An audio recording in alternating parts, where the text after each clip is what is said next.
पन्या दी चादर माचिस से।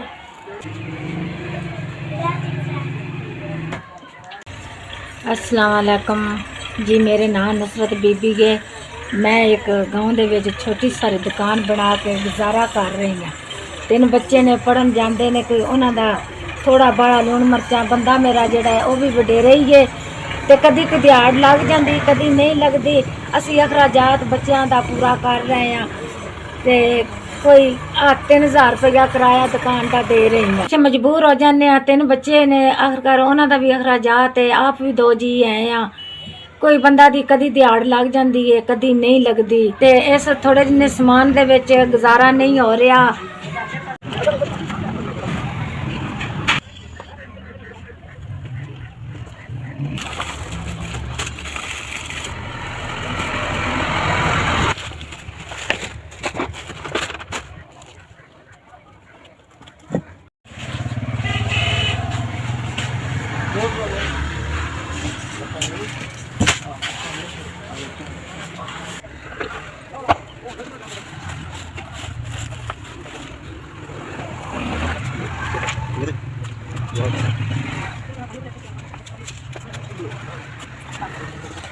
मेरे को 10,000 का सौदा आ गया है। तुहाडी बड़ी मेहरबानी।